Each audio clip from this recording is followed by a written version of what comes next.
Change this to live chat. Hello everybody, welcome to Mike's Gaming Gala, very special live stream. We've got Luke in the chat. I really was looking forward to see what the results of the Intellivision Homebrew Awards for 2023 were. They were announced last night on the Papa Pete channel, the Old Guy Gamer. Hey Casey, how's it going? But I was really good. I did not watch it. I wanted to do a kind of live reaction to it. I woke up this morning and I was scrolling through Facebook and I saw a post from Papa Pete on one of the Facebook groups, and he was like, "Congratulations to all the winners. They are," and I was like, "Nope. I don't want to know yet." So you're going to see my live, unfiltered reaction to the Intellivision Homebrew Awards. One of the things that I did want to clarify, and I mentioned it lots of times, both in the live stream I did voting, as well as in the the podcast that we had where Intellivision Gamer was on it. I don't dislike hacks and ports. I have no problem with hacks and ports. I just see them as more of a side dish, right? That's your potatoes, that's your rice. The thing that excites me is the new games, and that's your nice steak, or, I don't want PJ Venom to be too mad at me, so that's your nice grilled tofu steak, or whatever you have as a main dish. That is not to say that the side dish can't be awesome. You get something like Dragon Quest or Super Mario Brothers, and that's a nice twice baked potato with all the toppings. That could be a meal in itself. I don't have a problem with ports. I don't have a problem with hacks. I just don't want them to dominate the landscape, right? So it's one of those situations where and I actually completely expect it to, if Dragon Quest sweeps all of its categories, I'm not going to be upset. Dragon Quest is awesome. I sing its praises. If Super Mario Brothers wins, Super Mario Brothers is a great port. It's an impressive port. I don't have a problem with that. I do want to see, obviously, more original stuff, but that doesn't mean that I don't like the ports. I think that's when you're looking at your plate, there's a healthy amount of rice there. There's a healthy amount of potatoes there. Whatever the side dish is, that's a big part of it. So just getting that out of the way. I don't dislike ports. I really look forward to the original stuff. And 2023, I think everyone would admit, was a little light on the original stuff. But, and let me change the thing here. So, Papa Pete, as I said, announced the winners last night. Special guest here, C-Mart. C-Mart's a big guy in the Intellivision Homebrew community as well. Absolutely, I'm one of those people, I like React content. I don't like when reactors don't link to and absolutely promote the video that they're reacting to. So I will probably be doing some scrubbing here. I don't want to just give away the entire thing. I'll be pausing it when I talk. But I don't want people to watch this and be like, oh, I don't have to watch the original video. So absolutely, you can see right at the bottom here, I've got a subscribed on Papa Pete's channel. If you are at all interested in television stuff, especially Intellivision Homebrew, he's a channel that you want to subscribe to. I've got it right at the bottom there, award ceremony hosted on the Papa Pete channel. I've got in the corner here, source video Papa Pete. Please go and check out the original video. Please become a part of his community. And yeah, I really want to promote that because I don't want to look like I'm just harvesting somebody else's content to boost my own views. So, with that said, why don't we take a look at the awards ceremony as hosted by Papa Pete? You guys can let me know if the video isn't, if the audio is too high. Or too low. Hey, Big Doomer.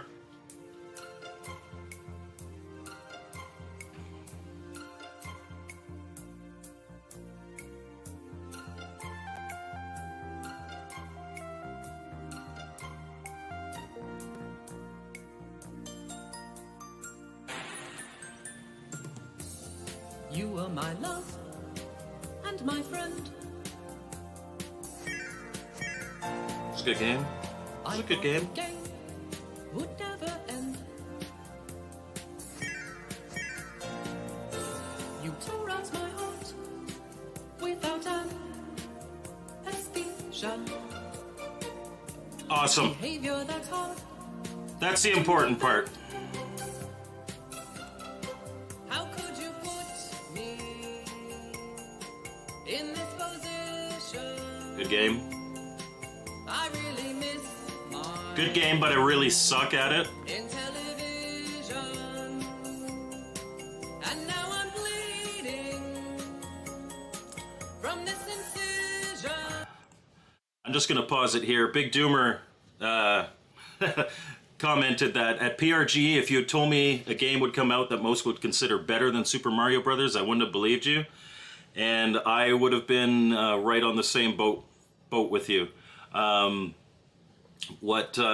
Luke and, it's the same guy that programmed Intellivision. I'm sorry, I forget, it was Michael something, I believe. But my apologies if I'm wrong with the programmer. Dragon Quest is a triumph. And especially as a person who loved playing Dragon Warrior as a kid. Those old school RPGs, they were my jam when I was younger. Matthew Keel, okay. Matthew Keel. Yeah, it's a triumph, as was Intellivision, but Dragon Quest, like I said, I'm not going to be upset if it sweeps all its categories. And thank you very much, Casey, for the super chat. I really want my Intellivision. Funny game, funny game. I miss your control and demands. Nothing to do with my hands.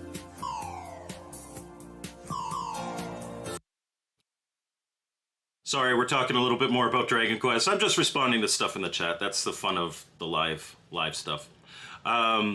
Yeah, and I have to get on it. It's probably going to be not this week, but next week. I'm going to do a video on Michael Hayes' hacked the password system for Dragon Quest. So if you don't have lots of time, Dragon Quest is one of those games where you have to grind and grind and grind to get gold and then get better equipment.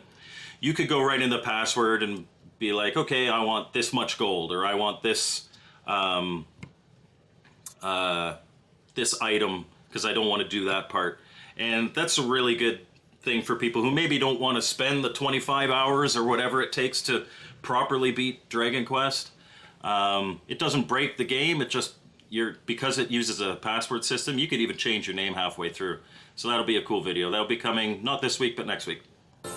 I won't leave my house. I'm in high. Rags to Riches by Brian's Man Cave. A loneliness I Rock'em Sock'em. understand. And so I sit here without ambition. I really need Super Mario Brothers. Intellivision. I think I might need me to send them a new theme song. I don't know. I think I like this. I think he did a good job.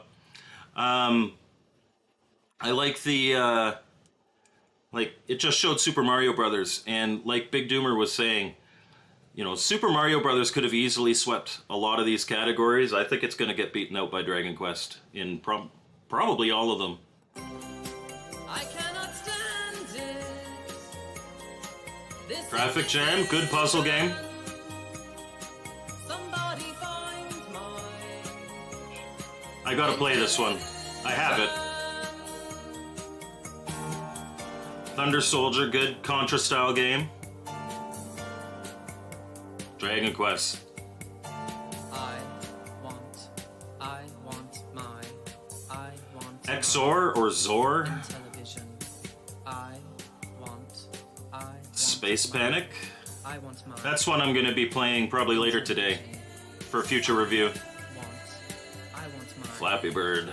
I want my Intellivision. Space I Raid. want my Looks like Zaxxon. I don't have this one. I want my Intellivision. Peter the P, Pac-Man kind of game. I have this one. I want my Ghostbusters Limited Edition. And so I swear by my own volition. Okay, Space Patrol isn't an Electronite release. It's a Homebrew Inc. release. It is a re-release of the Left Turn Only game, but that's a mistake. It's not Electronite. I know it's not Electronite. Electronite always has those gatefold boxes. I'm going to find my Intellivision. Lock and Chase. Now I'm on a mission. I have to. So here's where I have to come in and absolutely, okay, you know, I could be critical about how many ports there are, how many hacks there are, but at the end of the day, the Intellivision Homebrew Awards is really a community thing to recognize programmers, publishers, and everybody involved in bringing us these games. And 1000%, even if it's just a sprite hack of something, thank you everybody for keeping this system alive. And I absolutely want to thank you. And that's what this is supposed to be about. So, you know, making you know, comments about and critical comments and thoughts on the community in no way, shape, or form demeans how much I appreciate these people that keep Intellivision alive for all of us. Have my Intellivision.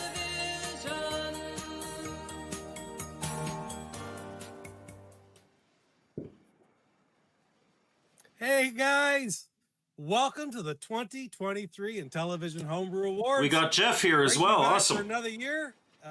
Got two great co-hosts again. First, I'll introduce down below Go Game Go Jeff, who comes and joins me every year because he watches the chat and takes care of everything. Make sure that none of your comments are missed. And if you have questions to ask, he watches for that. Go Game Go is a great channel. He was my one of my nominations last year for YouTuber of the Month. I love his channel. I pop in when I can. He looks at not exclusively Intellivision. He looks at everything. He even does Playdate reviews or gameplay. So that's awesome. And for those of you who don't know C-Mart in the top right, I have never actually seen his collection. I've seen pictures of his collection. He's in the Vancouver area. Absolutely amazing collection. I hope to see it one day. He's another one of those pillars of the community. Brings it up to us. So thank you, Jeff, for being here again this year. Oh, no problem, Pete. Right on. And for the second year, I'm welcoming co-host C-Mart, Christian Martin from, you know, this show right here, the Intellivisionaries podcast. So really appreciate you being here, C-Mart, bringing your expertise to the show. Sure. And also, you know, you are a member of the committee that's part of the Intellivision Homebrew Awards. So it's great for you to be here every year and representing the committee and again, bringing your knowledge to the show. So thank you for being here. You bet. It's just because everyone else is super lazy and I'm the only one that puts forth any effort. You're the only one I can sucker into it. Is that what you're saying? Also, None of these guys are lazy. Papa Pete turns out videos all the time. Go Game Go turns out videos all the time. I know Papa Pete's really involved in how all of this Intellivision Awards came out. Everybody that's on the committee, I know Intellivision Gamer's on the committee. He was a new addition, but C-Mart, I know Carlos Madruga is part of that, Michael Lunzer. All these guys, we owe a debt of gratitude for how much they do for the community, so thank you. that probably is. And of course, you are coming live and in person from the underground layer as we I'm speak. in the underground layer. Yes. Look at all those shelves of Sort of a mess Intellivision on that side. I stuff. was doing some inventorying, so it's a bit of a gong show over there. There's a It's homebrew. beautiful. It's kind of a homebrew section behind us there. That is rollers. Yeah, nice. Good backdrop. Of course, I was lucky enough to get to visit the underground layer here back before PRGE last year, so I'm quite familiar with it. Beautiful stuff, man. Just an Yeah, so I got to meet Pete at PRGE last year, and he flew into Vancouver and met up with Luke and C-Mart and all that, and they got to tour the underground layer and then come down together. I was a little jealous of that. incredible collection, and thank you so much for sharing it and sharing your television knowledge with us.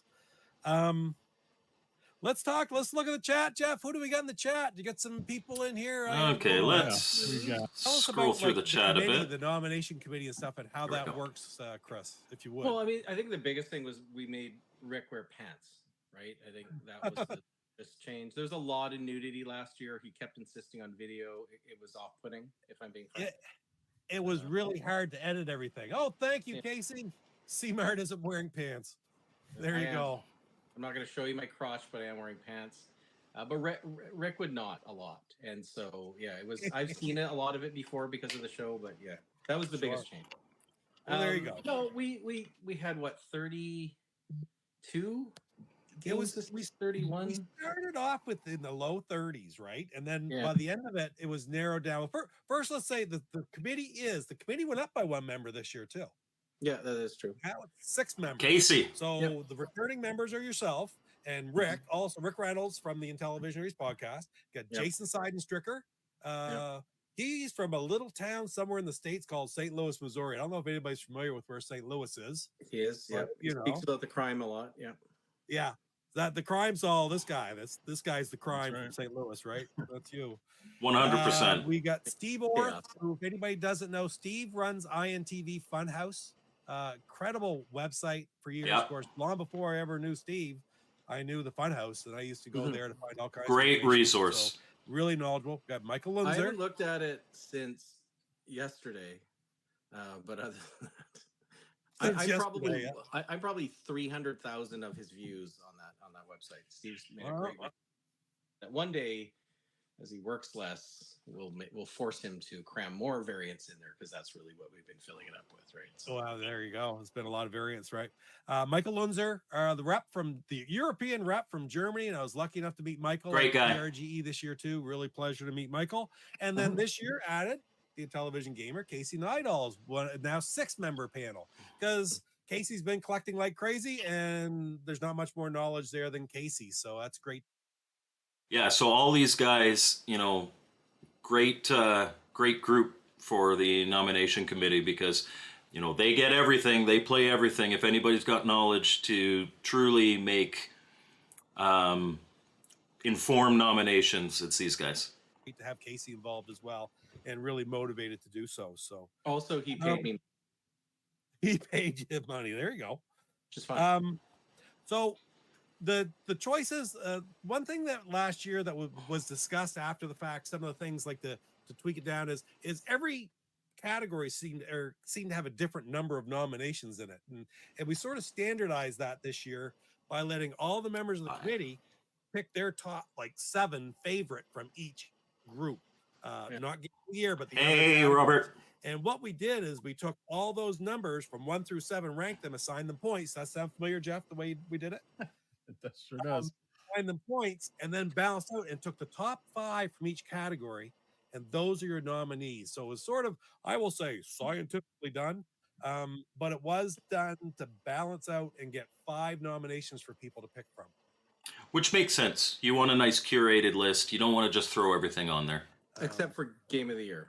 Hey, Harvey, how's it going? Exactly. Good one. True. Except for Game of the Year, we picked the top 12 and we have 10 nominees because, man, that's the important one. Don't you think? Game of the Year is pretty important. Yeah, I mean, Game of the Year is the cream of the crop. It's similar to the Oscars, right? Where we just want it to be fun, but at the same time, we want to recognize so much reward. There are no large cash prizes coming the way of anybody. No programmers, producers are getting a dime or anything. But our thanks for making awesome games. Yep. And And it's my hope too that, like I said, the Intellivision Homebrew Awards, it's just a community thing. There's no prizes, there's no money, anything like that. But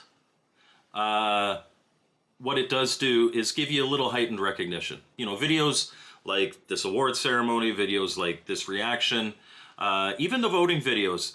Games that are named. These are games that are going to be kind of mentioned by people in the forums, on YouTube videos, and hopefully get them some more sales. I've talked about it before. The Intellivision Homebrew community, especially for physical sales, seems to struggle as of late. So I'm hoping that some of these games, the win maybe convinces people to go and check them out and maybe buy them. This is totally and completely sort of independent, right? Thank you, Mark. Thank you. Oh, right on. And I'm going to be doing more Privateer. I noticed I've been slacking away from that lately. But anyway, he's got a great Privateer series. I love Privateer. Their titles or their games for these awards. It's not that type of thing. It's just a group who loves Intellivision games and keeps track of all the games that are produced. And each and every game is eligible for whatever, if they're deemed eligible. Let's talk about that a little bit, because I Is that a Guinness that Pete has there? That's a very dark beer. But Guinness usually has a little more of a head on it. There's a list on there that on it's the Atari Age forums, which thanks, Luke, are in the Atari Age forums. That is such an important location for those of us who love the Intellivision to visit and to follow each other, learn from each other, and just process information. And one of the things that I've noticed on there the last couple of years is that that Stupus Intellivision Homebrew Scene Timeline release list, which includes variants. And that was what was used at the beginning to choose the different games that were eligible for award. Fantastic resource, that Stupus list. If you want to know every single homebrew, every single variant, every single, somebody released a special box or a manual, check out that Stupus list. If you've seen my Intellivision Homebrew video, that is one of the things I mentioned primary in the news section. That is a fantastic resource. Awards that you saw at the beginning video. That's why I beer I love putting that video at the beginning, because I want everybody to be able to a little bit of recognition for each and every game that was recognized. Now you notice there's also some questions about plaques would be cool. May be on Stupus's list, but weren't in that list, because some of the games that might have been in mid 2023 on Stupus's list didn't actually get released on time. Yeah. True. You look at games like Norseman 2, I still haven't received mine. That Pyramid game, like they were announced, they went up for pre-order in 2023, but they're just coming out now. Do I have wall plants in my house? I don't have wall plants in my house, no. Picaroon's Maple Cream Ale. There you go. That's what Papa Pete's drinking, according to Luke. Like, there's a couple that you've gotten sense, right? But you have like some of the Cote games, Norseman 2, Pyramid Warp. Okay, there you go. Space Versus from Intellivision Revolution didn't get out last year. The IntelliClub games. I was talking to Rev earlier, trying to get a little bit of info to find out about the IntelliClub. There's a little bit of conversation about the IntelliClub. It's coming, guys. It's coming. I mean, it's I'm waiting to get these things put together. I'm waiting for mine, but I trust Rev. I know Rev is good. Close, but the Grill of the Gods, what was it, Time Pilot? They're on the list for 2023, but they never did get released, so they'll be eligible for 2024, right? As will Napoleonic Wars. Now, Napoleonic Wars, I really, really like. I worked on that with Brian's Man Cave, Aiden Toledo, Justin Cheer. Well, I say I worked on it. I gave ideas.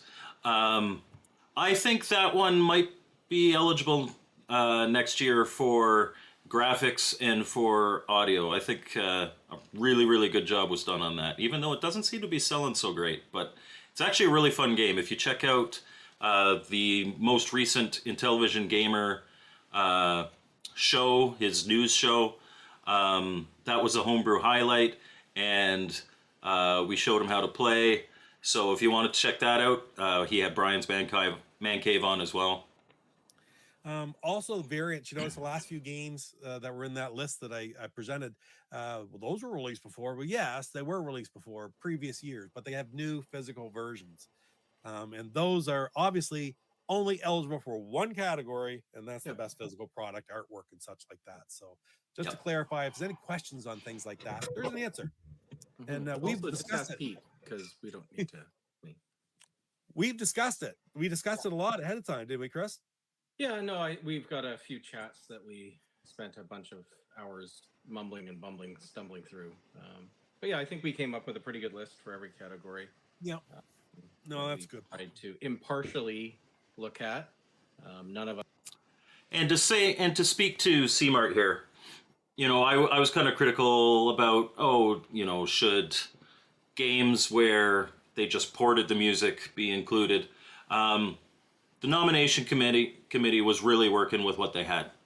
And, at the end of the day, I can't complain about that. They picked a solid list for every category. Also involved in the programming or producing of any of these games for obvious reasons. Having said that, again, like there's some massive prize. Yeah. And get an inside track. There's nothing. It's just fun. We're doing this for fun. It's kind of, we want to recognize people that do cool stuff for the community that we're in, but at the same time, we don't take it that seriously because we shouldn't. No, 100%. Unfortunately, it's too bad when it does get taken a little bit too seriously, because it's not really the nature of the beast here, right? I mean, this is just supposed to be for. No. We love 45-year-old video games, and we just like to talk about them and collect them, and if it starts being a negative thing, then why are we doing it, right? It's not so all positive here. Hopefully that's not calling me out. I'm not negative about it. Yeah, except so you know, Mike, what's that? Except about Rev, because screw him. Oh, we love you, Rev. We love He's you. not on here yet, is he? No, I haven't seen him yet. I'm sort of waiting for it to pop up with some sort of smart comment here anytime. So, there were still a lot of tough decisions this year because I counted up 27 eligible games, including the variants that in my opening video there. So, I guess some thanks. First of all, I want to thank Atari Age, the organization, for having such a great place for us to all meet and organize and do things like these homebrew awards and trade information and stuff like that.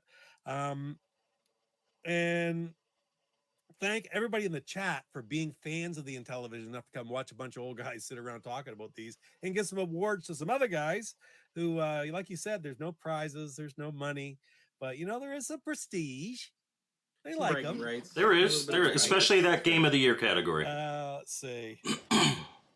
We already have 6 games on the list for 2024, right?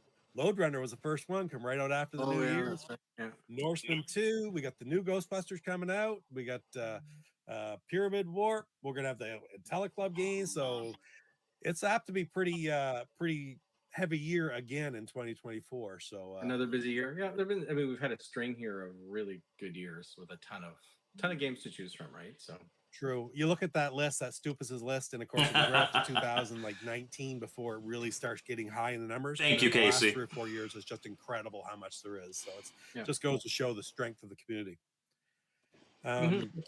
Finally, as always, I want to thank a special thank to Walter Pratt, who hosted the original Game of the Year award several years ago, and founder of Electronite. One more big thank you before we start, and that is to Carlos Madruga, who brought back these awards 2 years ago, and he still oversees this current version of the show. So he's sort of like, if there's a question, if there's a decision to be made, ultimately we always bring Carlos into the mix because he's sort of the organizer he's the chief cat herder is what he is. There you go.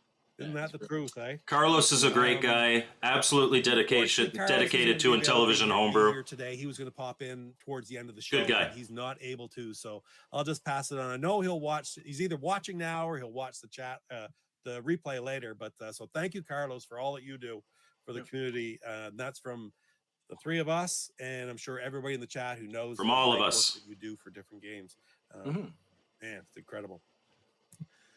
What do you think? Want to get on to some awards? Get in there. Yes.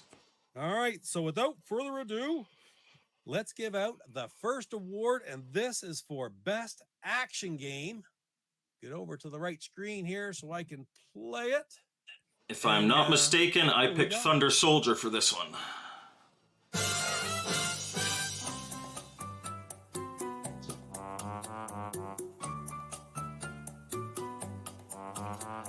Mario Brothers. Pitfall 3. I didn't play this one. Shark. Thunder Soldier. This one was my pick.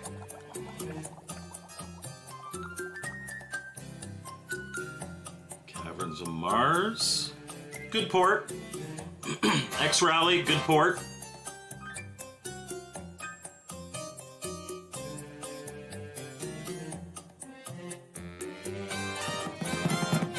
Super Mario Brothers. Okay, so not the one that I picked. Super Mario Brothers was an impressive port. You know, I can't complain about this one too much. That Super Mario Brothers was a great port. It is a shame that because it is obviously a Nintendo IP, that new people wanting to maybe get this will have a difficult time. I'm not going to reveal where it was published, obviously because the people involved want to remain anonymous, but definitely a solid port. And again, like I was talking, if you're going to be porting down from the NES, that's still damn impressive, so congratulations, Super Mario Brothers.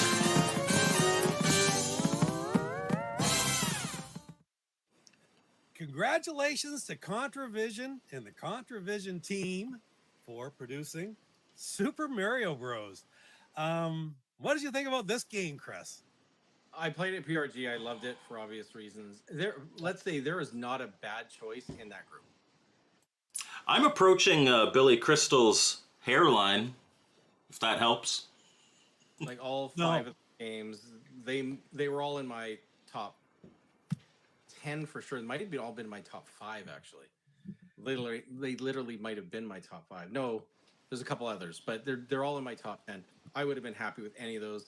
I'm a Mario Bros fan, even though I wasn't a Nintendo, Super Nintendo. I kind of missed out on. It was done by then, and then came back later. But yeah, played it at PRG. It's so well done. It's super fun. It is a lot of fun, and it's just cool to be able to play Mario on the Intellivision. Address the elephant in the corner there really quickly. Is of course this is a sort of an anonymous game, and this Contravision team.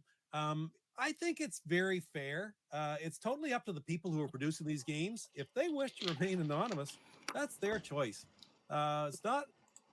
And there are many, many reasons to want to publish something anonymously. The same with the Ghostbusters Ultimate Edition. And quite frankly, people going around saying, oh, you know, you're silly for being anonymous and trying to out them. You guys are the dicks. If somebody wants to publish something anonymously, that's 100% their right. They may get less sales because of it. In fact, they probably will. And it's certainly up to the consumer whether or not they want to trust an anonymous publisher. I certainly wouldn't talk about them if they weren't legit. These are legit people in the community. They just don't want to be revealed because if Nintendo comes back with a lawsuit or I forget who's, I know it was 20th Century Fox originally, but, or no, it was Columbia Pictures. So maybe it's still Columbia Pictures. If they want to come sue somebody for Ghostbusters, anonymous is the way to go. So we don't reveal anonymous publishers. That's just a dick thing to do. I'm going to enjoy playing the game. It's their prerogative to do so, and I'm not going to hold that against anybody if that's what they choose to do. And that's just been a topic of conversation lately a little bit. And I'm just going to say that, great. Well, we got a good game, an award-winning game, best action game of the year. Who cares? Yeah. You know, the person who made it, that's great. That's great. People have their own personal reasons for why they may want to disclose or not disclose, and that is their business, so we will not. 100% agree. It is what it is. 100%, man. All right, let's see. All right, so why don't we move right along here, and we'll get on to the next award, and that is going to be the best port or conversion. I thought I saw a comment from Steve Jones in here earlier about ports. There are a lot of ports, but there's nothing wrong with ports. Ports are great. Ports bring some great games to this system, and I think we're going to see a few of them right here. So without any further ado, let's check out the nominees and win. I'm just going to pause this now. I'm going to be disappointed if Dragon Quest doesn't get it. Mario's a strong contender. But I think Dragon Quest should get this one. Port or conversion.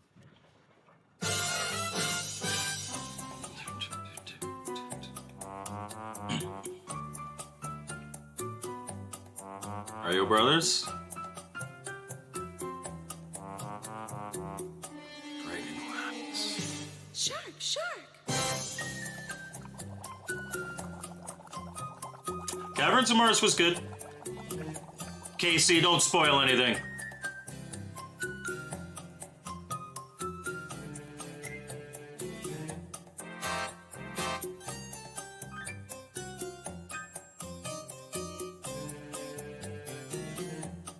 There is. Yeah. Well deserved. Such an impressive port. Seriously, if you have even the slightest interest in old school RPGs, especially if you haven't played Dragon Warrior before, this is going to knock your socks off. Dragon's Quest, such a good game. Dragon Quest, such a good game. And like I said, in a week and a half, you'll have a video on how to hack the password. You can make it a shorter game for yourself if you want.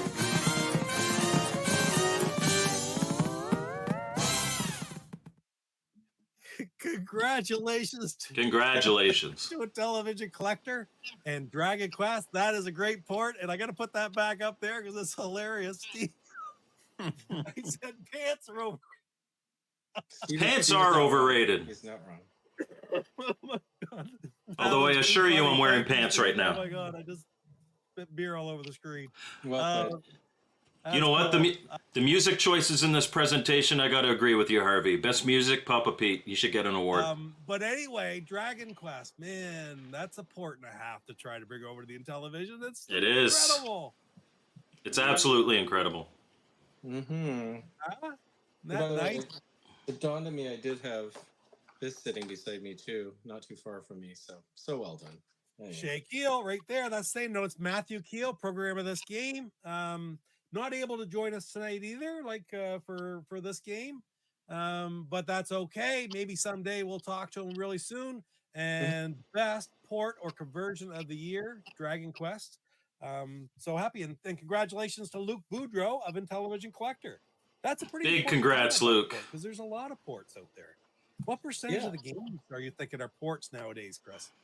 Ballpark, more in the 60-70 range, maybe. I agree. It's well over half. Yeah, in this last year. I get it. In this last year, I would say it's closer to 75%, maybe even 80%. It was mostly ports this year. I did find that bug at PRGE, but apparently it was a bug that he had already found and fixed, so that's good. But there was a bug where you went into one of the caves to cross the water, and when you came out, you were somewhere completely different. The Intellivision didn't get a lot of games back then that we probably would have liked. We know how many vaporware games there were. You know, we've seen Steve's made a bunch of boxes for a lot of those games that never quite made it. We saw the ads for, saw them in the catalog. Steve Jones has made a lot of really fun boxes for a lot of these games that don't exist. That exist on the NES or exist on the ColecoVision or whatever. And I have those, but I want to play it on the Intellivision. That's the system I use primarily. It's the one that I have hooked up right over there. And that's a fair position. And it's cool to see like what someone like Matthew's able to do. And yeah, there's more memory than they had back then, but it's where it would have got anyways. And it's just, I don't care about that. I don't care if it's 2K, 4K, 128K. If I'm playing it on my Intellivision, it's a Intellivision game. And they're both awesome for both reasons, right? I agree. There are some of the simplest games on the Intellivision that were 2K probably or 4K, whatever, that I absolutely love. And there's games that are, like this. And I also love that, right? So, yeah, we'll see more and more ports in the years to come. Want the simple answer? Wasn't going to call it Dragon Warrior, so thought we'll call it Dragon Quest, and later on realized, oh crap, Dragon Quest is the Japanese name for it. Oh, they didn't know? Purpose, I don't think. It was not on purpose. It was just that was a name. Dragon Journey, Dragon Adventure. Name unknown. Wink, wink, nudge, nudge. Another awesome game though, right? Like Matthew is a hell of a programmer, and I hope he is. We continue to see more games come from him in years to come. And yeah, we've seen a lot of great games from him in the past for sure. So and hopefully so. Probably won't happen, but I was, even more than Dragon Quest, I was a huge Final Fantasy 1 fan. Matthew, if you're watching and listening, you make Final Fantasy 1 on the Intellivision, that'll be a day one buy for me. So many more in the future. He does have a YouTube channel where he does a lot of his testing videos are on there too, guys. So yeah, people there's should look some, for that. there's some proof of Check it out. concept. There's some proof of concept stuff on there that's very cool. Very So interesting. fingers crossed some of those other ones come out. Some of them, I mean, obviously there's copyrighty stuff that we have to be aware of. But no, absolutely. Lots of copyrighty stuff. Wasn't it to fly under the radar? Well, yeah, but it is. But the fact that it's the Japanese, it wasn't, the Japanese name wasn't picked on purpose. It was by accident. It was by accident. Yeah. Well, Dragon Quest is I mean, they switched over to that years ago. So, I mean, yeah. The original in North America, it is now Dragon Quest. Even for North America, they switched to Dragon Quest several years ago. Oh, is that right? Yep. Yeah, like all the Dragon Quest, it's just Dragon Quest now, no matter where it's at. Like the new games. I'm guessing that's probably why. Yeah, Dragon something is maybe the better title, but that's fine. Yeah. All right, so let's go on to the next one. And the next, I gotta get back over to my other screen here. The next one is a new category this year. And we discussed this quite a bit before we started to put this category in, and that is best hack, or more specifically, best Intellivision hack. And I think the reason like that, when I sort of proposed it and we talked about different things, is that there were just so many good Intellivision hacks this year. And part of the reason to have a category. Okay, so Big Doomer did some quick math for us. This year, of the 26 games released, 20 of them were ports or hacks. So that would make it 77% were ports or hacks, 23% were original games. So I was close with my 75-80. If you only have like 2 games that suit the category, can you really get an award in that category? No. But if you have 7 or 8 or 6 or 7 or whatever, and you're looking for 5, it kind of makes sense, right? So will we see hack back again next year? Maybe. Oh yeah. All depends Hit the on like how many button. there are, I guess. Yeah. That makes sense? Agreed. Hit the like button on this video too. Cheers. What's your opinion about taking some of these games, like great games from the past, Intellivision games from the past, and making them better, or trying to fix things you didn't like about them and fixing them, or couldn't be a bigger fan of it. You know, I've complained, and it's mostly to Harley, bless his heart, for listening to us over the years. Yeah, he's done some fantastic conversions and fixes, or whatever you want to call, like the super. What's the Burger Time Chef? What the hell? Super Burger Chef. Oh, it's behind me. Hold on. Yeah. The sequel. With how many mazes were there added? Oh, it was ridiculous, the number. Can we see? Yeah, Miss Nightstalker. I appreciate that, Casey. Phenomenal. Loved it. The Super Pro Baseball and Fight for the Cup, the improvements that were done there. Yes. Yeah. Mystic Castle, Shark.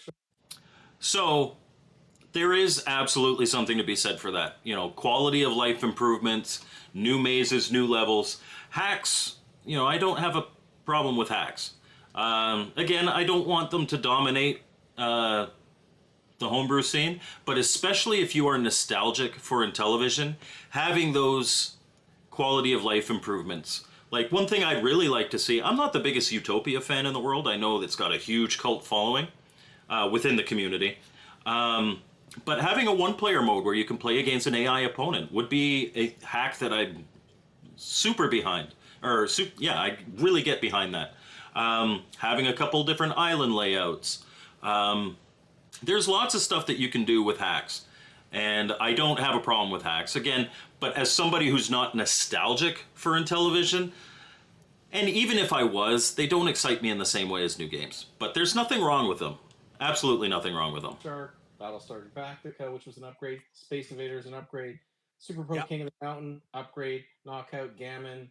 The Lock and Chase that just came out. There's Gammon and Spiker. Proof of Bullet. Come on. I mean, there's a string. Sorry.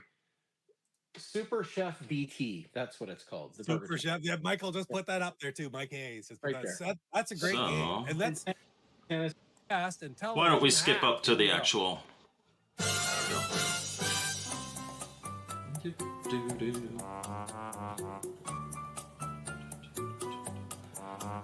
This was my choice. Tron Anthology. Loved it.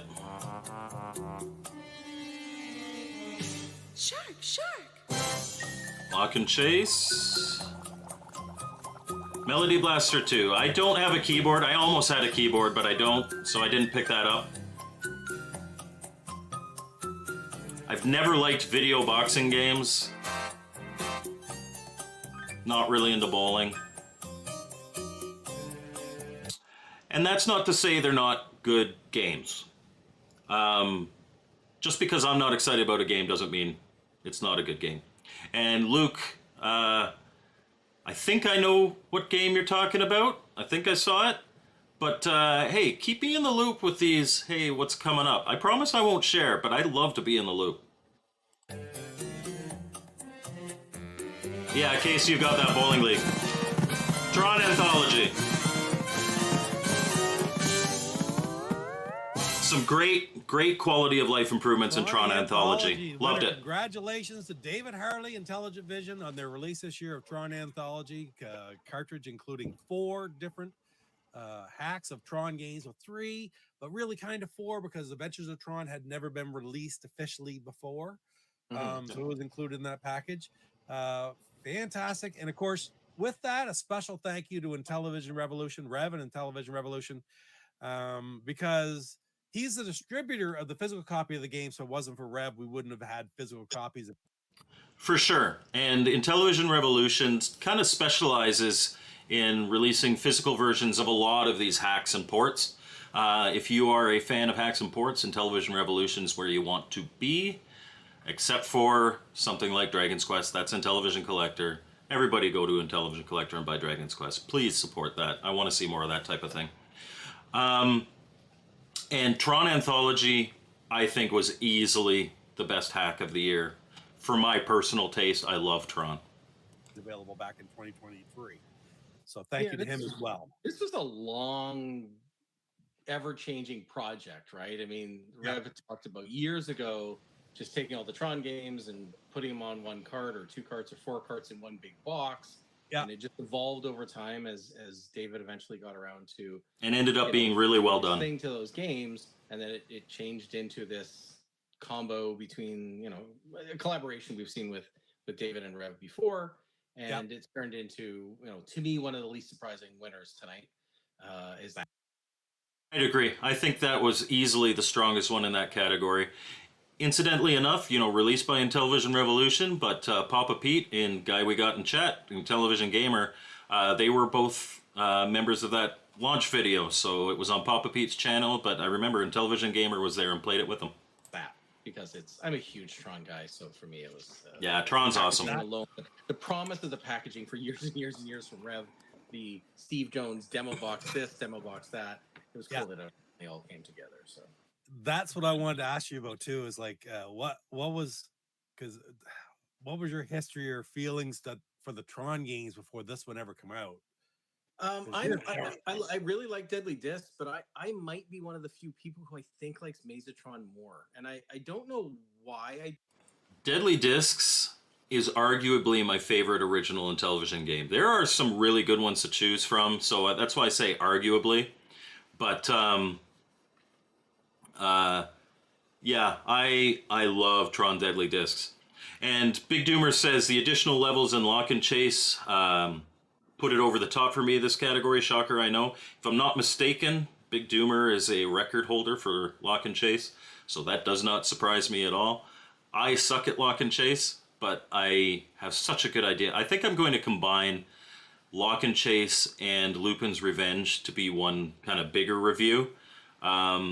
Because at the end of the day, it's Lock and Chase. There's only so much you can talk about the game itself, but I've got a really great idea for the intro, and it should be a good video. And I do want to promote those.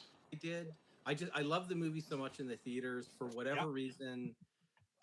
As a it was 1982, right? So as a 13, 14-year-old. So I don't want to spoil everything from the video for the very few of you watching that maybe haven't already seen this video. Don't skip watching the original. So I'm going to scrub through some of their commentary and kind of move to the categories. At some level, do we care? Can we not? Yeah. Let's not get too nerdy about it. We should make it pretty. Oh wait, what does he say? Sometimes you just feel like watching a movie, and Tron Legacy would be on that list of movies I put up. Wow. I like Tron Legacy. Played here pretty soon to watch it for again, because I want to watch them before I see the third one. That's for sure. Oh yeah, we'll watch 1 and 2 again before 3. All right, let's move on again. We've talked about ports and conversions. We've talked about hacks. So let's go the exact opposite angle. Let's take a look at the best original game. Thunder Soldier's gotta be. Now, we talked about this list last year a little bit, just to clarify what makes a best original game. A game can be inspired by another game and still be considered original. It just can't be like chess. Port would be a conversion of a game from another system onto the Intellivision, or an Intellivision hack would be taking a Intellivision. And Thunder Soldier was absolutely things within it. inspired by Contra, but it's original game. But it can't be a direct copy of. Is that understanding? That's fair. It's a bit of an imperfect art, to be honest, and at some level, do we care? Can we not? Yeah. Okay, so that's what he's talking about, and I agree. We should make it pretty, hey, Harvey was late to this one too. Don't get too hung up on it, but it should just be clearly not a port. Yeah. Yes, Harvey, I agree. I agree. Best game that could have been on an Amico, but turned out wasn't. And you won. Sorry. There you go. Your check That's is in the mail. Yeah. Right. Good to see you, Harvey. Hey, Michael Hayes, how's it going? All right. That's it. Let's take a look at the best original game. The music's coming. Oh, Harvey, you might have come here just in time here, buddy. Okay.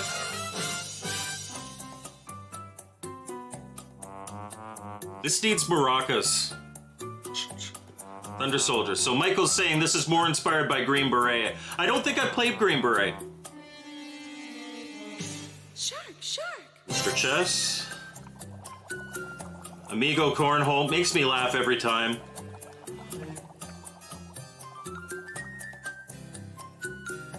Mr. Turtle. Mr. Turtle wins, I'll be very upset. Pumpkin Trilogy.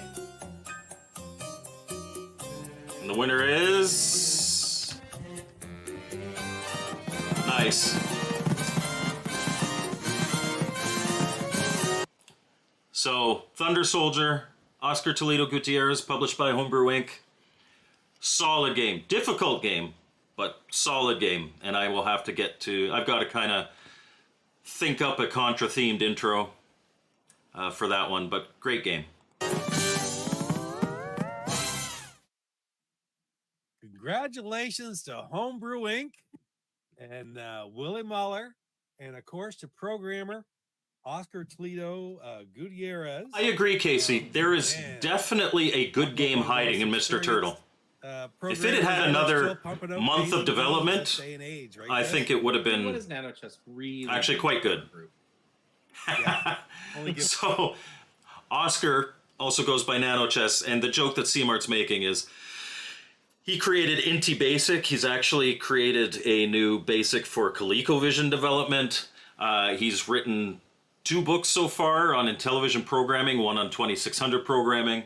He's published or programmed so many different games. He has done tons for the community. Great guy. I've gotten to talk with him a few times.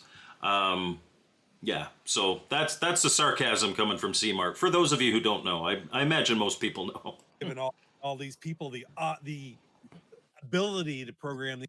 So I say Gutierrez because that's what it looks like. I've heard other people say Gutierrez. Oscar's never corrected me when I say Gutierrez, so maybe I just call him Oscar Toledo or Nano Chess. I am sorry if I'm mispronouncing that. These games.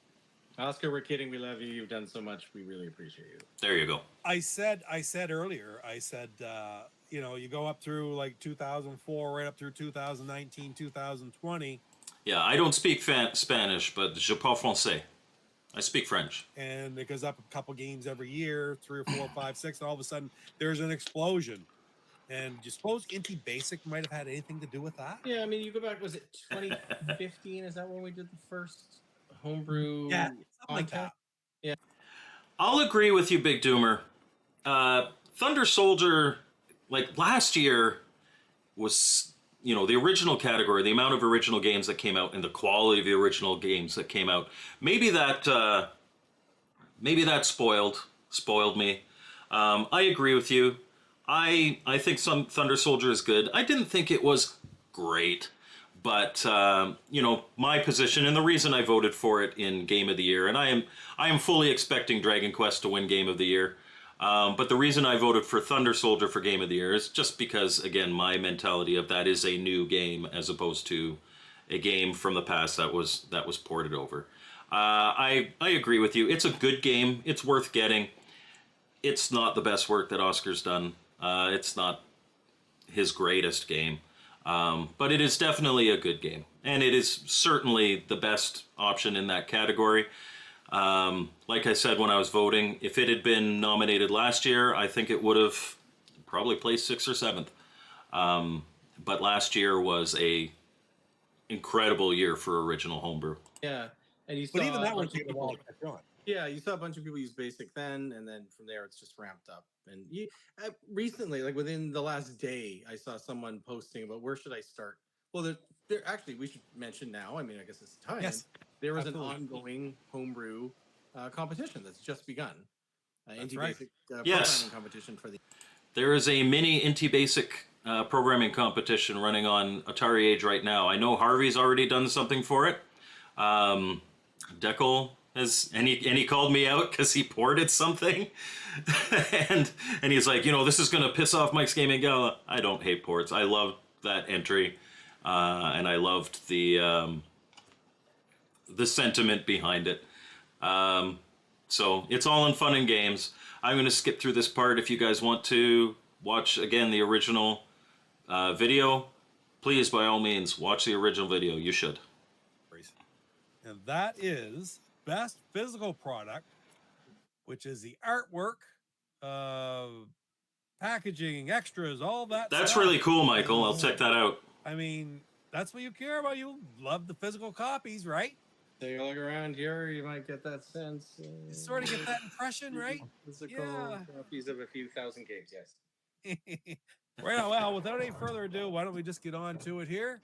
And let's find out which 2023 title won the award for Best Physical Product, Artwork, Packaging, and Extras. Here we go. If I can find it. There it is. Here we go. I'm looking for the cameo.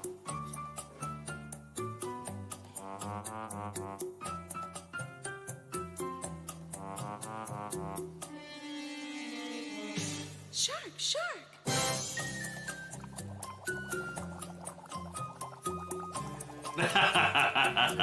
There's Luke.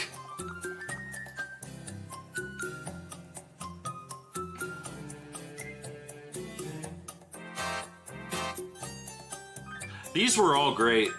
It was an easy decision for my vote simply because of how elaborate the packaging and you know, the 3D printed cart was for Ghostbusters Limited Edition. If it hadn't been for that, it would have been really tough for me to pick between Lock and Chase and Tron Anthology. Tron Anthology had all the goodies inside. Lock and Chase had just awesome art on the inside of the gatefold.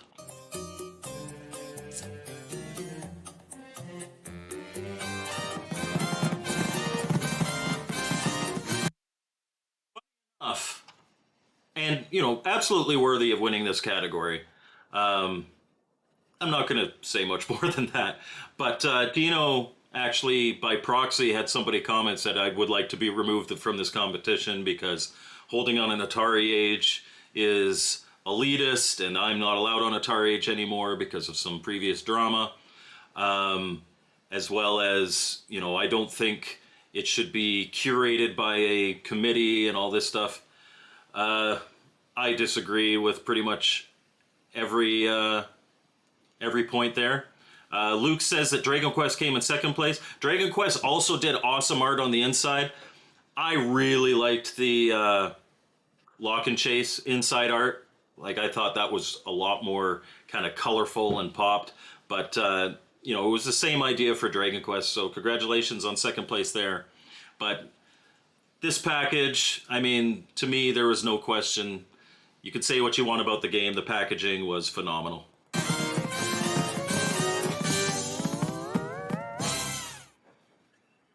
Right on. There it is. Yeah, I think he is, Michael. Congratulations to Dino Yachaya for such an amazing physical product from Inti Home. Dino's company is Inti Home. The box is absolutely amazing. I've got mine here too. Now, this is the white box version. Okay, and That white box version that Papa Pete's showing you, arguably one of the only ones that was ever opened, I'll bet. I'm sorry, I couldn't help myself. Nice instruction sheet and overlays and such, but it's the cartridge. John Hancock opened one. Very cool. The cartridge. I love that LED lit 3D printed cartridge with the ghost coming out. And if any of you haven't seen it, I've got a little video here right now. I'm going to show you the word. It's crazy to see. Yeah, check out Papa Pete's video on the packaging there if you want to see why that was an easy winner for this category. See the graphics that modern programmers can get out of these systems, isn't it? Mm-hmm. No, Best graphics. I mean, yes, more memory can do things, but you still got to be able to do it. And yeah, games will become beautiful. It's cool to see what the Intellivision can do. Casey, at least you were able to get one of them. I messaged asking if I could get one, and I just never got a response, probably because of my James Bond review, which is fair. I did order the Ghostbusters Ultimate Edition. Like I said before, I'm the voices in there, so I was going to get a copy anyway, but to support the campaign, I ordered a second one and paid for that, and I'm going to get both complete in box. We'll see. Maybe, like, I've been doing every 1,000 subscribers, I've been doing a live stream and a giveaway, and I now need to do one for 3,000. I'm running out of things to give away, so I'm thinking maybe up to 5,000 I'll do giveaways, and then it'll be like every 5,000. So at 10,000, maybe I give away a Ghostbusters Ultimate Edition. So if you're not subscribed, subscribe. Extra graphics, extra memory notwithstanding, it's still neat. It's still your Intellivision. You're still playing whatever it is on there, and I think that's awesome. That's and again, right. simple snafu is fun too, right? They all have a place, but some of it's just neat to see that our favorite system can do cool stuff like that. So, I agree. It's very neat. And on that note, let's go see who won in best graphics. We could absolutely do a Razzie Awards.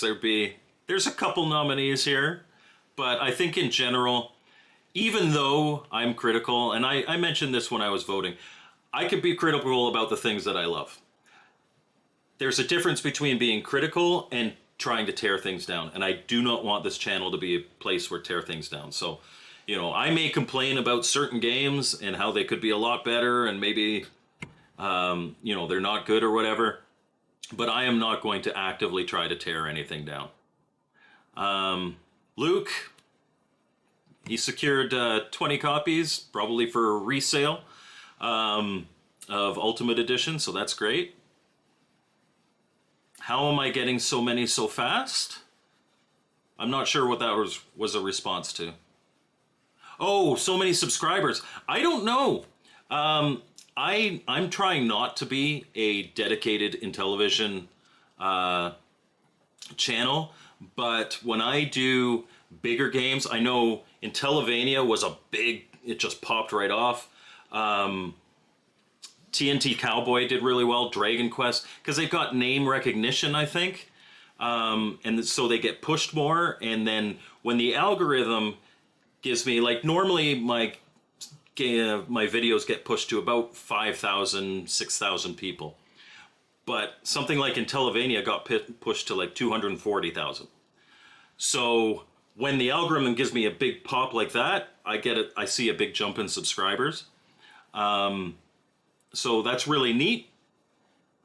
I'm not going to complain about it, but I also, I posted a Game Boy video, and that's kind of, it's doing well. It's approaching 200 views after a couple days. But, it doesn't get pushed by the algorithm as much because people don't click on it as much. So there are things that I can do to make my thumbnails more attractive. I know, again, with Dragon Quest and Intellivision, I had really catchy thumbnails. TNT Cowboy also did really well. That was a catchy thumbnail. I'm holding a stick of dynamite. There are things that I can do, and I've been seeing big pushes from that. So I appreciate that. Absolutely. With the nominees, here we go. Best graphics.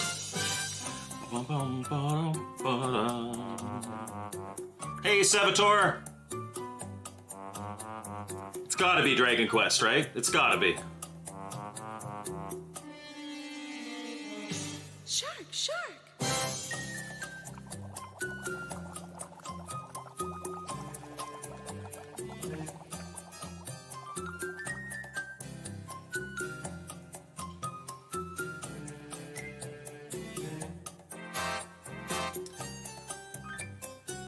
I'll say that aside from the NES ports, Stoppy Express, I think, was a much more so than Thunder Soldier or Pitfall, or I think Caverns of Mars was also nominated here. Stop the Express looked really good. I'm not the biggest fan of the game. It's a well-made game, but that was a definite contender here. But I think Dragon Quest has taken this one. Winner is, yeah.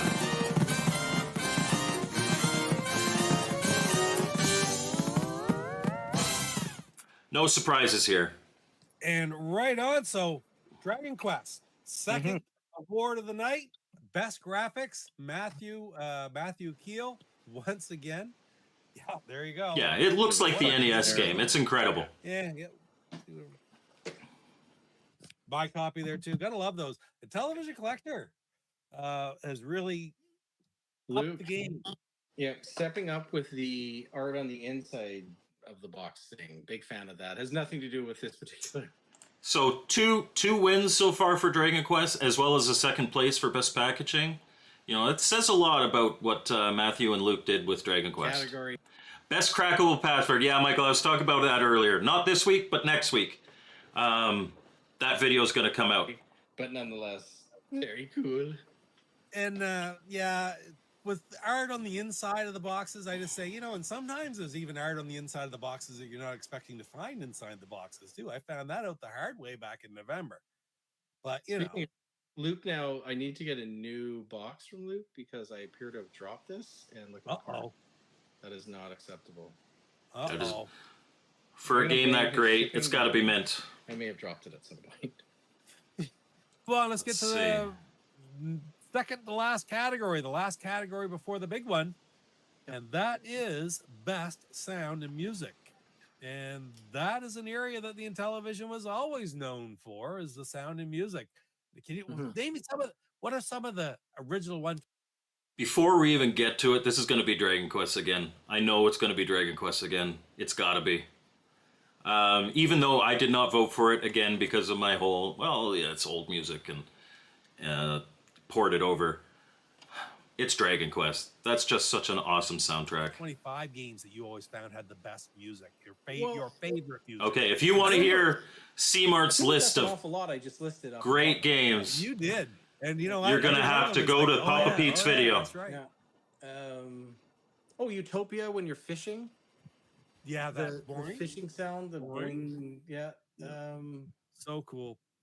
Lots of good sounds. So many good sounds. Well, this one's going to be a tough one, a tough category. Sound and music always is, because everybody tries so hard for the music and to get tunes in there and such. So without any further...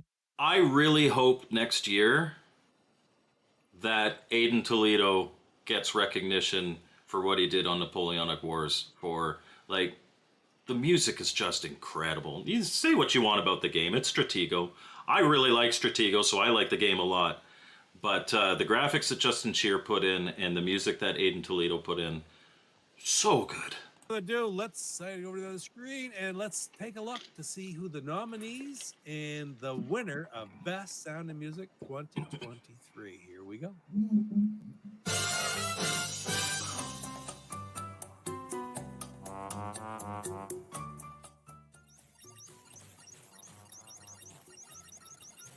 There's some good music in Pumpkin Trilogy. I think that was my vote.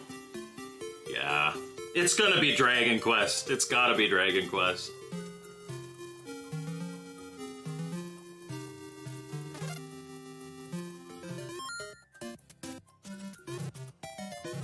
It sounds like Mario. It's very well done.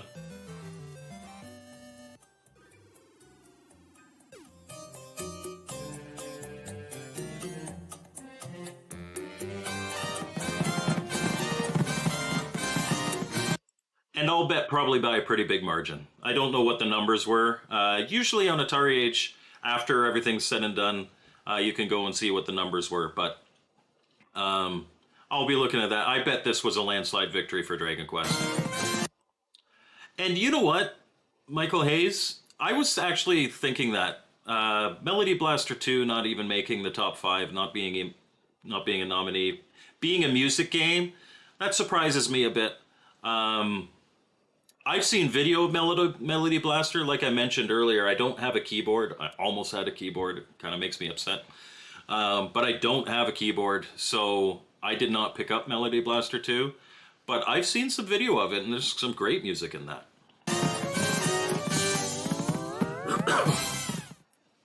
Congratulations once again to Matthew. So that's 3 wins for Dragon Quest, as well as at least 1 second place. Dragon Quest, winner of Best Sound and Music. That is awesome. That is awesome. Throw it again. What did I just say? Did I say the right name? Dragon Quest, yeah, right there. Busted up. Show the box. Did you show the addendum one again? Because you probably could get, if you're going to show the box, you should get the one that doesn't have a ding in the corner. The good ones are back there. So. Oh, okay. All right. Well, we'll let you wait this time. That's all right. That's entirely possible, Michael. The fact that so few people have the synthesizer means it doesn't get out there as much. It doesn't get as much recognition. But thank you so much for actually focusing on stuff like that, because you know, if you do have a synthesizer, you've got so little to do with it. So it's really nice that you were able to do that. And I know it doesn't get the recognition that it probably deserves, but we appreciate it. Anyway, congratulations those guys once again. And you watched the video, like the music throughout this whole game is something else, eh? Yeah, it's pretty cool. I might admit the Mario one for me is again, it's a big one. I like the Mario one too, but those were the 2 for me that stood out. And the Mario soundtrack is so much more iconic.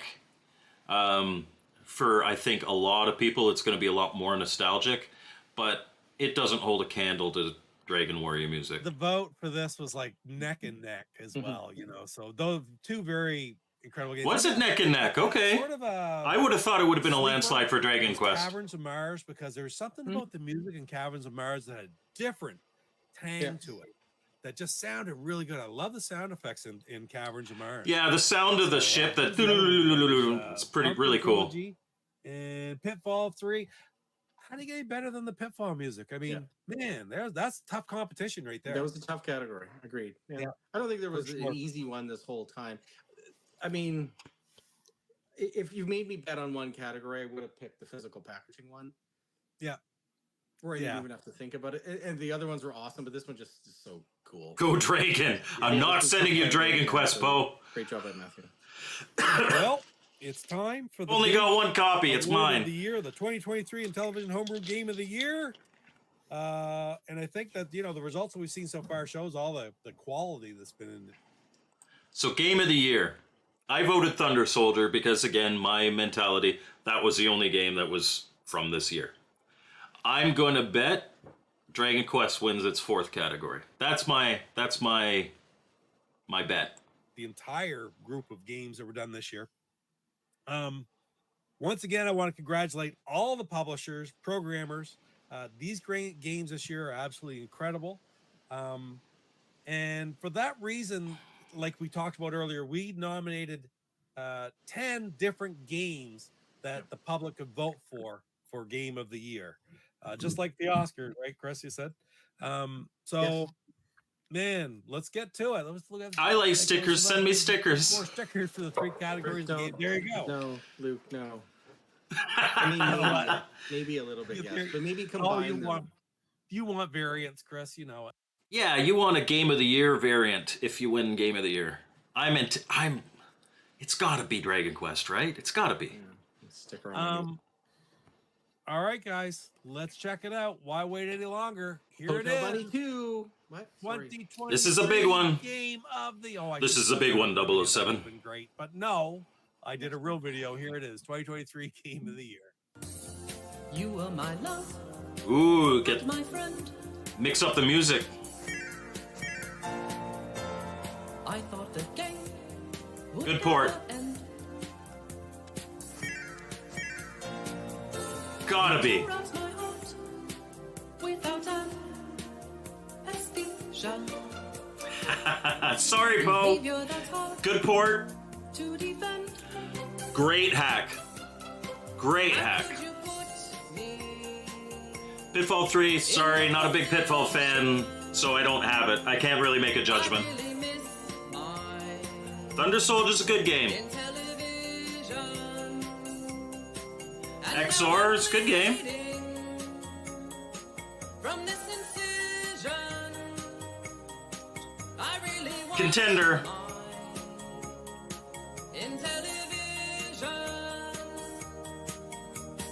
I always I don't really like Stop the Express. I said that in my thing. It's like if you like how this looks, you're gonna love this game.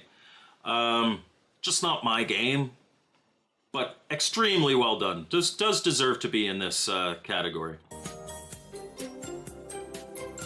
X Rally is very well done, and also, from what I heard from Carlos, this is Sergio's first ever Intellivision game. So that's a huge achievement in itself. He fit a lot into this game. The scrolling isn't as smooth as I'd like, but I think that's because of the radar and the fact that he was able to fit everything in, and the scrolling isn't that bad.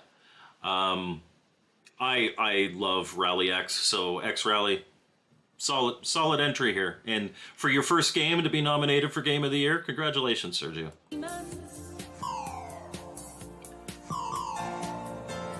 Don't disappoint me. with my hands. This is the big category. And the fact that Dragon Quest won 4 categories, placed second in one of them, I think Dragon Quest won every category it was nominated for except for packaging. Incredibly impressive. Congratulations, Matthew. Congratulations, Luke. I want to see more of this type of thing. I am totally okay with ports from the NES, Master System, Genesis, Super Nintendo. There are some great ones that you can do. I hope you guys don't get pinged with any kind of lawsuits. Yeah, keep it up. Matthew, you do fantastic work. Luke, obviously, you're a fantastic publisher. One of the things I really like about Intellivision Collector, in addition to Electronite and guys like Homebrew Inc., is they release a game and it's not a limited edition. It's available. You can go to his site and you can buy any of the games he's ever published right now. You can also get the ROMs for them. If somebody's asking me from a consumer point of view, what's the easiest and least frustrating place to go and just buy homebrews, Intellivision Collector is your easiest consumer experience. Electronite is also good. You just email them. I love the storefront that Luke has, and he's got a lot of other stuff for the Intellivision. So absolutely check out Intellivision Collector and check out Dragon Quest. I can't endorse Dragon Quest enough. It's just a great game, and I have. Despite the fact that I voted for Thunder Soldier in this category, I have 0 complaints about Dragon Quest winning, so congratulations. I won't leave my house. I'm in hibernation. Right on. Congratulations once again to Luke Boudreau and Matthew Keel. Dragon Quest has now won Best Port, Best Graphics, Best Sound. 4 categories. And now is the 2023 Intellivision Homebrew Game of That's the a Year. sweep. I consider this that a is not a sweep. small game. This game was a huge undertaking. And this product that they come up with that shows the love and passion that both of them have. Yes, he did, Intellivision Gamer. And bringing them to the Intellivision. Even though they have boxes. Yeah, there's some rarer homebrews available on Intellivision Collector right now. I think Casey bought half of them up, but or at least the ones he didn't need. But and they're not cheap because they are rare, but they're available. And just the fact that, you know, regardless of the price, they're available in a storefront where you can just go click and buy something. That is rarer than it should be for Intellivision Homebrew. So very cool. That are dented and crappy. Even though they have boxes that are dented. What do you? My box was perfect. You know Luke, and I don't know if you know Matthew. Luke ships them very well. Sorry, there's my palm as I put the volume up. What do you think of like the work that these people put into these games, into this community? This one here, for me, just to step back, that top 10 there were 5 or 6 that I think could have been my game of the year. I debated this one. This was a closer one for me than maybe some of the other categories were, but ultimately, Dragon Quest is an amazing game. Matthew, I wish you would full-time program television games because some of the output's just outstanding. We know, yes, Luke is a good friend, but we know he has a real passion for this, and I think he's really 100%. Let's looks like Luke was on the show.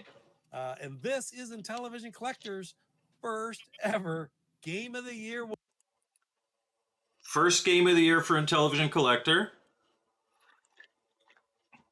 In previous years, this has been a category dominated by Electronite.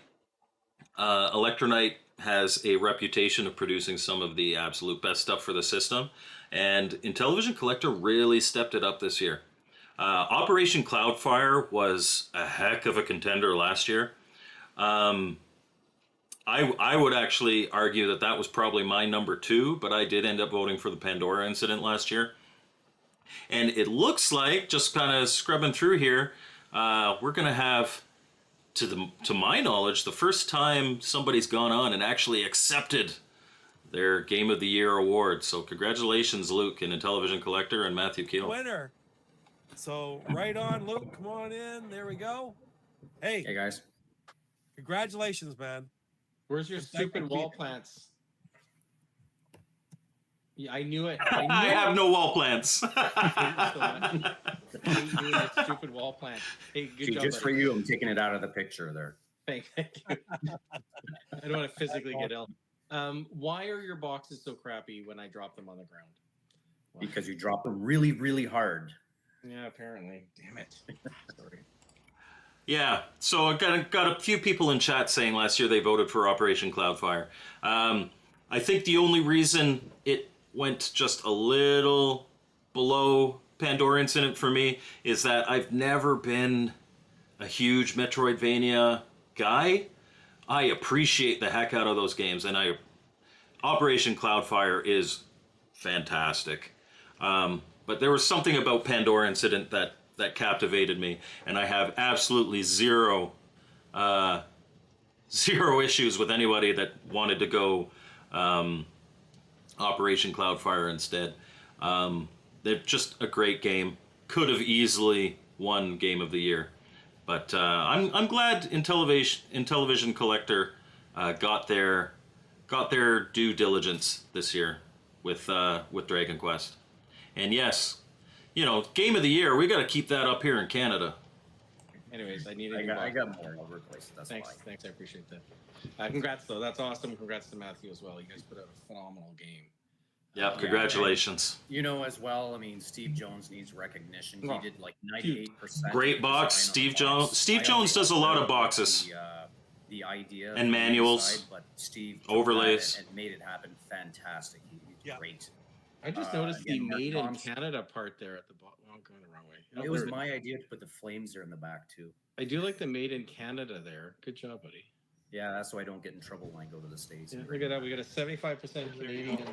Jeff's like an honorary Canadian at this point. Yeah, I think so. And as well, I just want to thank Mark Thompson. That's actually really funny. It didn't even occur occur to me. Oh yeah, sorry, Mr. Poe. I I like them, but I'm not good at them, I think is my biggest issue. It's the same with the Pac-Man style games like Lock and Chase. But bring back some. Well, if you're visiting Canada in the Toronto area, I'm a little west of Toronto. We should meet up, Michael. But it didn't even occur to me. Yes, I need to get some wall plants so I can be cool like Luke. But 3 of the 4 guys on here are Canadian, so we got East Coast and 2 West Coast guys here. A lot of Canadian representation. I like that. For having the idea of having the map as well. I mean, he created the map for me, and that was fantastic idea. Having the map in that, because the original Dragon Warrior also came with a map. Such a good idea. Actually, there's a game that Carlos Madruga's working on, and I've talked with the guy who's going to be publishing it, and I was like, you have to include a map in this. That's going to, like, you got to give it that premium treatment. A great job on the manual, very thick manual. But most of all, Matthew Keel, what can I say? The man's a genius.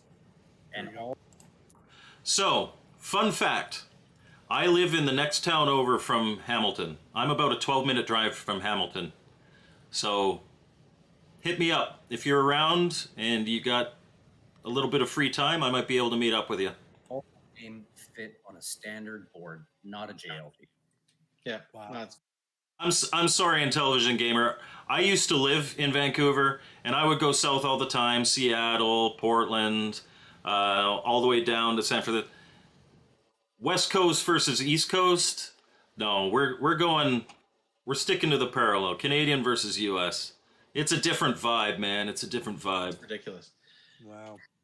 You know what's interesting is a lot of these things at our booth in Portland, a lot of us are all sitting around. Mark is there, and Steve is there, and you're there, and Pete's there. We're all sitting there chatting about games, upcoming games and stuff. And some of the things that make it into these games are ideas born of conversations that happen in Portland. That is my Sounds good, Michael. Subtle pitch for those of you who have not been to PRGE to come this year and come in the future. I am so incredibly sad that I can't make it to PRGE this year. It's for my son's birthday, but at the same time too, even if it wasn't my son's birthday that weekend, it would be hard for me to justify the expense. So I'm going to have to talk to Casey, and he's going to have to pick me up some of the homebrews that come out. On the Saturday, he can take pictures of all, and I can pick which ones I want to spend my money on, because I can't afford to buy all of them, especially if Rev releases the amount that it released last year. But I definitely want to pick up some. Sure, and meet a bunch of fellow nerds who love this stuff, and maybe one day someone like Matthew can come. I know Carlos has come, and we try and get Oscar there one day. It's great to chat with these folks that have put together these awesome, and they're just as massive Intellivision fans as we It are. really is. It's a great event if you're able to make it. Shake their hands, meet them in real life, maybe buy them a beer. Yeah, no, absolutely. The Lock and Chase 8K, the gatefold, that originated in Portland. Eric, the One Hat Man, he begged me to make a gatefold version of his old design, and one of the main reasons I did it was, just to do it for him. Why not, right? So it looks so good. There's a point there. Intellivision Collector makes some really cool. I love his smoky, semi-transparent cartridges, and they're all injection molded. It's funny, from my perspective, I don't like when people reuse old cartridges, recycle them, because you have to destroy an original game to do it. And Luke actually sent me a message on Facebook, and he was like, just so you know, I'm working on new injection molded versions of cartridges that look like the originals. So if you're reviewing one of my games, I know you give a hard time for that. They're new cartridges. They're not recycled, and I appreciate that. You're right. A lot of good ideas come out of Portland. Yeah, and Michael, I saw that. I looked into it. The Syracuse Retro Game Con. That's only about a 3-hour drive for me. I could absolutely go, but they put it on Canadian Thanksgiving weekend. So I'm going to have to look at when I have my boys and when we're going to do our Thanksgiving. I might be able to make it for Friday, Saturday, but I would have to drive home Saturday night and be home for Thanksgiving dinner on Sunday if that's the case. If I have them The Friday, Saturday, then I won't be able to make it at all, because then they would go to their moms halfway through Sunday, and I wouldn't be able to make it. But if you want more Canadians at your event, you can't do it on our Thanksgiving. They really so do. Some bad ideas too, by the way. But you talked about the design on the inside of the box, like for Dragon Quest. Was that the first one that you had the big designs on the inside? Because I know you're wasn't pretty. It Lock and Chase? Lock and Chase. Yeah. Lock and Chase was the first one. Yeah, Lock and Chase. I was just wondering where it started, because now everything is sort of, you've stepped up the game for these boxes. I have. Well, it's just an empty canvas. I don't know why any. And that's a really good point. I don't know why that kind of wasn't used before. So kudos to Luke for doing that, and that has inspired the team that's putting Ghostbusters Ultimate Edition out to do the kind of cool thing inside that they're doing, which is why when some not so cool people tried to expose the anonymous developers, Luke had to go on there and be like, I'm not a developer, because they took that idea and they're putting some cool artwork on the inside of the box. Anybody just didn't use that for, art beforehand. But no, right. Lock and Chase was the first one, and Steve Jones did the box for that, but Eric made the map on the inside for us. Steve just kind of laid it out. Yeah. So Willie had done this with the original Electronite boxes, just carrying the Electronite wave into the inside of the box, which was something I remember Rev and I talking to Willie about way back when the D2K box was being made, and then ultimately DK. If I do end up coming, I'll bring you some Kinder eggs, Michael. Arcade. And this is just you expanding even more on that and just making it. Like I say, there's a palette sitting there waiting to be, used, or canvas, waiting to be used, and it's awesome. It's something. It's not like it changes anything, but it's part of the experience that anyone that's listened to the Intellivisioners, we've talked about. God damn it! Christmas Carol. Sorry, there's a few up there, right up there. Why are those little yellow creamy boxes? Rare homebrew, because the programmer did not want to work with the publishers anymore. So I literally have. So William Muller was one of the publishers, and I've got a bin in my garage still full of Christmas Carol boxes that he can't use because he doesn't have permission to release the game. I've told him, what do you want me to do with them? Unfortunately, circumstances have made that an incredibly rare game. It's a good game. One of the things I talked about way back when and really appreciated with what DCJ did was the whole thing, the contest, the story, the backstory, all that stuff. So fleshing that out as simple as something as simple as the inside of the boxes too, and the map, that just adds to, we're kids again, right? And we're... Okay, so because I don't want to rob views from Papa Pete here. Papa Pete did an absolutely fantastic job with the Homebrew Awards. I want to thank him. I want to thank the entire Homebrew Awards team, the nomination committee. This is a really... I'm supposed to be... Oh, sorry, you're talking to Michael Hayes. Okay. I want to thank everybody that put this together. I want you to go... There's still a solid 15 minutes of video here if you want to hear their commentary. I really want you to go and check out the Papa Pete channel. If you haven't already, make sure to subscribe. I don't know what's behind his join thing. I tend not to do that. I've elected not to do it on my channel. But I'm sure he's got lots of cool content in behind that membership tier too. So if you're so inclined and you really like his content, check it out. Mike B, I don't owe you anything. Am I supposed to be shipping you some stuff? Or is that through William? All right, PM me if I owe you some stuff. Maybe you told me to send you some boxes. But absolutely check out the Papa Pete channel. Absolutely check out Intellivision Collector. They swept the awards. Papa Pete, thank you for doing the video. please don't copyright strike me for reacting to your video. You can copyright claim it. I don't care. I don't make a cent on this stuff. But you know, I hope you guys like my reactions to it. I don't have issue with really anything that was done here. And like I said, it's a fun community thing to recognize these guys that bring us cool games. So at the end of the day, even if I'm critical, you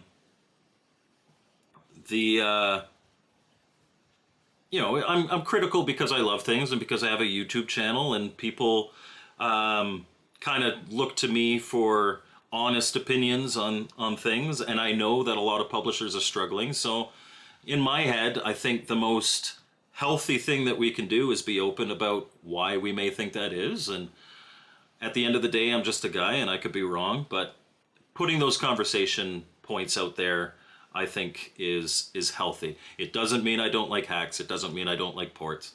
I absolutely appreciate everybody that programs anything for the Intellivision. Even if I personally don't think it's good, you guys are adding and giving new life to a system that I do love. So thank you everybody for joining me. I hope you liked that. And if you did like it and you want me to make this an annual thing, let me know. I think I probably will. This coming Tuesday, I've got my usual Tuesday podcast with Retro Bliss and Brian BD Retro Mods, and we're having MC Murr on there. We're going to talk about last weekend I was at the Midwest Gaming Classic, and we're going to talk about how do you get deals, how do you build a collection, how do you find games for not insane prices. So that'll be a great episode. We do that every Tuesday. Next week, probably this coming Monday, I also have my Midwest Gaming Classic video. And then I believe I'm doing Ninja Odyssey as my review on Thursday. And then the following week, I'm going to have how you too can crack the Dragon Quest password. And we'll see what the review ends up being for that. I think it might be an Atari Lynx game. But not MC Hammer, MC Murr will be on the podcast. Thank you everybody for joining me. I really appreciate it. I'm going to try to do these live streams more often. I'm actually going to try maybe to do them once a week, once every 2 weeks. But I like doing them. I like interacting live with the chat. And 100% congratulations to Dragon Quest. Phenomenal job. Intellivision Collector. So Luke and Matthew Keel. You deserve that sweep. So congratulations, and we'll see you next time on Mike's Gaming Gala.